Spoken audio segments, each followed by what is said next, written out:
লালবাগ কেল্লা একটি অসমাপ্ত দুর্গের আত্মকথা।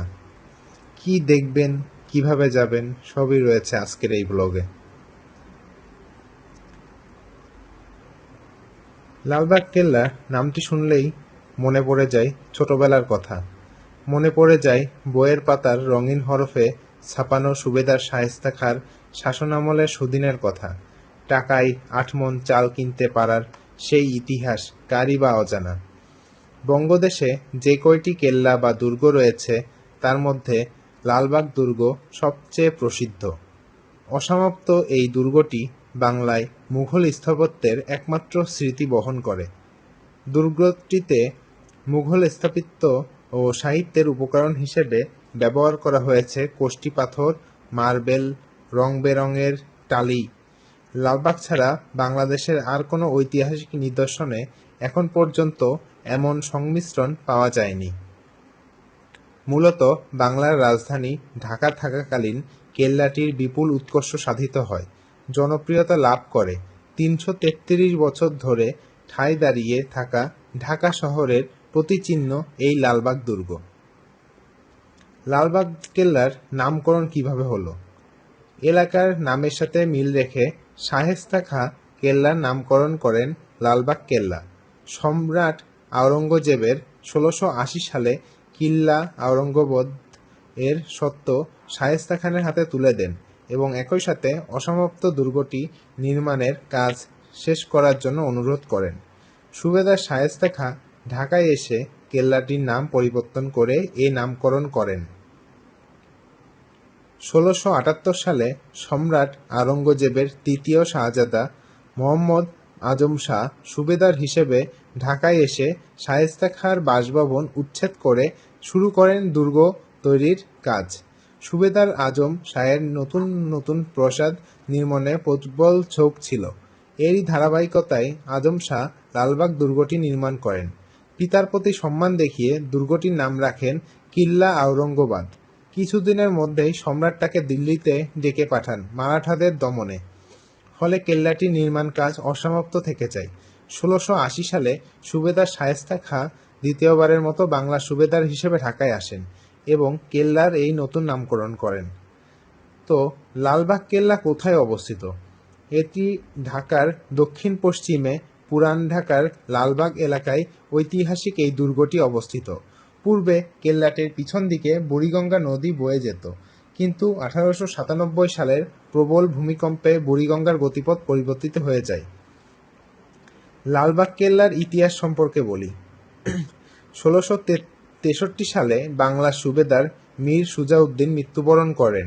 এরপর সুবেদার হয়ে বাংলায় আসেন মির্জা আবু তালিব বেগ ওরফে শায়েস্তা খাঁ। ১৬৬৪ সাল থেকে ১৬৭৮ সাল পর্যন্ত তিনি বাংলা শাসন করেন। শায়েস্তা খাঁ অত্যন্ত জনদরদী শাসক ছিলেন। শাসনামলে বাংলার অর্থনীতি ফুলে ফেঁপে ওঠে। ১৬৭৮ সালে শায়েস্তা খাঁ দিল্লিতে ফিরে যান। ফলস্বরূপ ১৬৭৮ সালে বাংলায় নবনিযুক্ত সুবেদার হিসেবে দায়িত্ব নেন আওরঙ্গজেবের পুত্র সুলতান মোহাম্মদ আজম শাহ।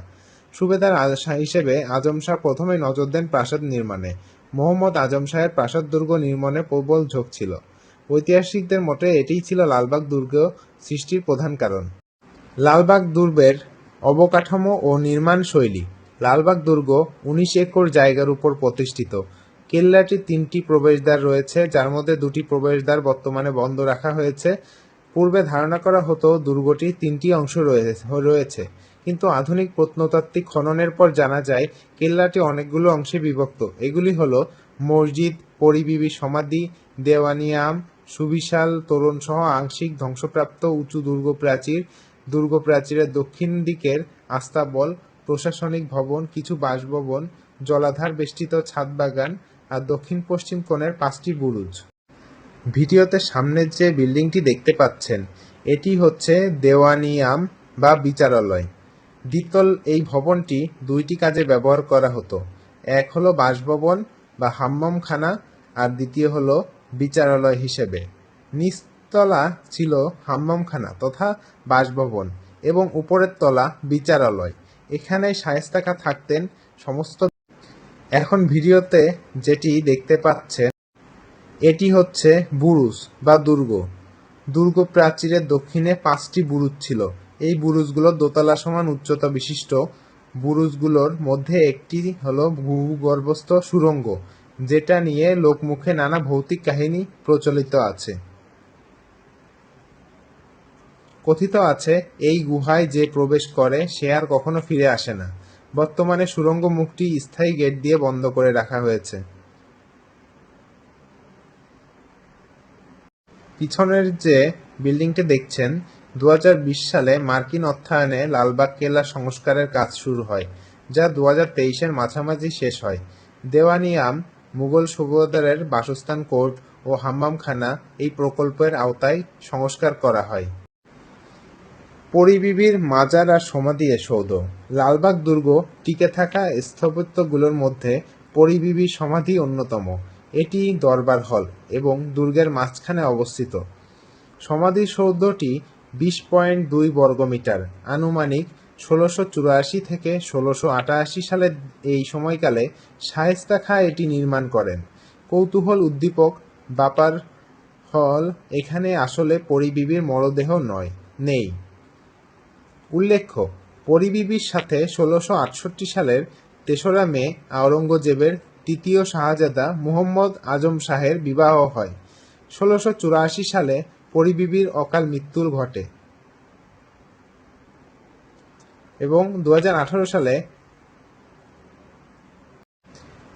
আমি প্রথম লালবাগে এসেছিলাম যখন আমি ভার্সিটির অ্যাডমিশন টেস্টে জন্য ঢাকায় এসেছিলাম। আর এখন লালবাগের এই দুর্গের কথা ভাবলে আমাদের চোখে যে ছবিটি সবচেয়ে আগে ভেসে ওঠে তা হলো এই পরী-বিবি সমাধিসৌধ।